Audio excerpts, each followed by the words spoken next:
Good morning, my dollar bimbos. It is I, the villainous valuer of vintage volumes, back again with another stack of comics from some guy at the flea market and the Kingpin in Union Square.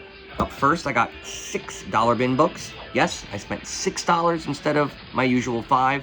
That is 20% over budget. Let's see if it was worth it. First up, just Uncanny X-Men, $1.98. Nothing special. You know, you got Claremont issue for $1.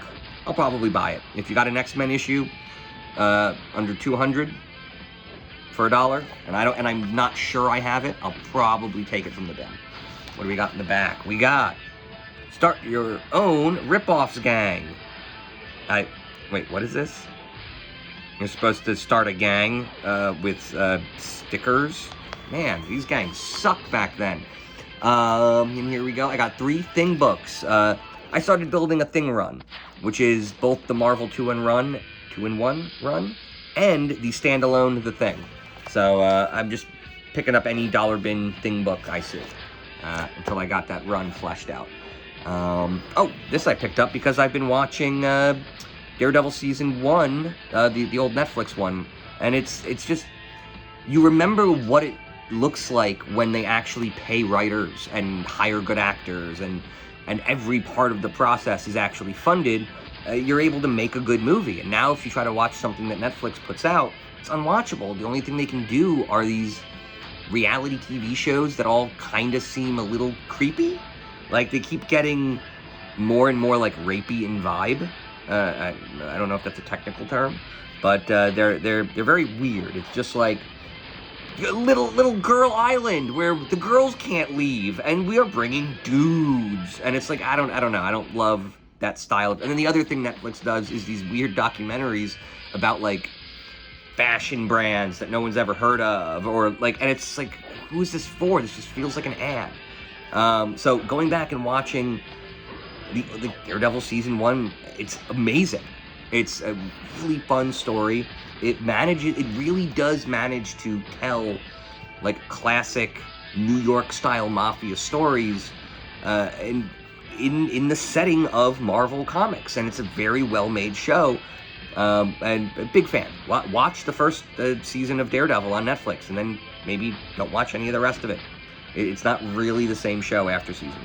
But there you go. So some fun Daredevil, old Daredevil for $1. What is this, 70s? 75, right there in the Bronze Age. Marv Wolfman for $1. Can't go wrong with that. There we go. Oh, and then this one I actually got because there's a reference to Killdozer in Daredevil. Foggy Nelson refers to something as Killdozer. I also think it's funny. I mean, this is what the media called that guy when that guy built the armored vehicle in order to destroy his local city hall because he lost some zoning issue. It's a very, very weird story, but the media immediately started, you know, branding it as the Killdozer, which I always thought was funny. And here we go. Now these are from the guy at Chelsea Flea Market, which everybody should stop by every Saturday. It's open Saturday and Sunday, but the good comic book guy is only there on Saturday. So go early and go Saturday. So this was, I want to say this was $3. I think this stack was actually $11 worth of books. What is it? 3, and 5 for a total of 11, and he gave it to me for 10. So this was actually only $2.66. But yeah, old What If issue. It's kind of a weird one. Is this like Is this 3 separate stories, or is this just a single story? I'm not really sure. No, I think so. This is what I was wondering. Like, what is the linkage of these 3 characters? It just doesn't seem to be any. They're 3 completely different kinds of characters. We've got cosmic nonsense, we've got an algorithmic knockoff, and then we just have this like series of marketing terms come to life. Like, that's what Ghost Rider is. It's like, what do kids think is cool? It's like, he's a flaming skull on a motorcycle, bro. Like, it just feels like, I think I've said this before, but Ghost Rider is what a 70-year-old thinks a 13-year-old is interested in. I don't know. Very, very weird. When in reality, they're looking for a little Spider-Woman.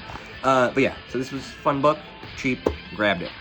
Oh, this is a good one. So this, I believe this is another $3 piece of Silver Age history.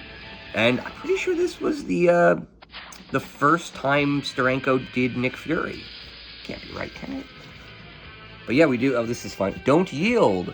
We've got Jaunty Jim Steranko with Jolly Jack and Smiling Stan Lee and adorable Artie.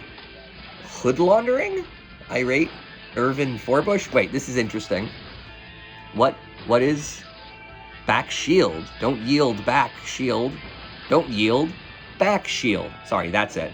But what does hood laundering mean? And why is Irate Irving Forbush doing it?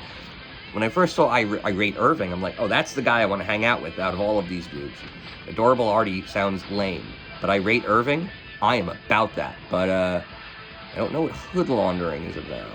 Right? Is it like the capes and the cowls? Or is he laundering for the neighborhood? Yeah, whatever. I'm not going to ask. No one said anything. And we are on to the last comic. And this one's actually a key issue. So this cost me $5, and I actually feel like I could probably mark this $20 and sell it at a convention real easy right now. It's V for Vendetta #1. This is a very, very, very popular story.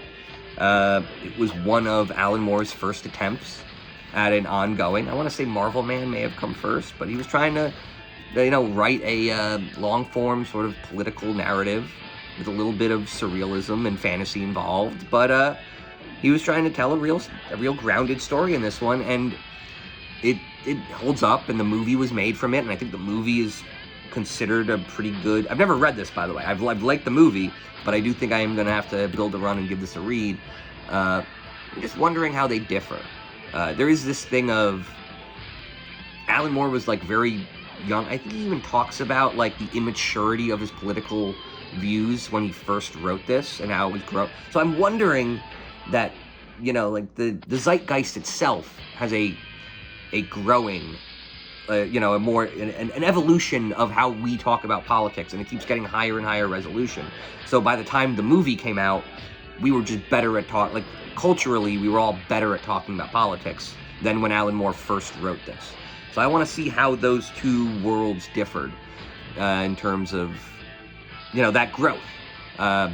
Between, I guess, 1982, and the movie would have been early 2000s, probably. Right? 20 years of maturity. Should have changed the way we view the politics involved. What is it? It's the story of how fascism could become more popular in modern times, which does feel pretty relevant even to this day. So there we go. I spent $16 on comic books. Feels like a pretty good investment. And I'm going to go and put some of these up on eBay as we speak. Good night and good books.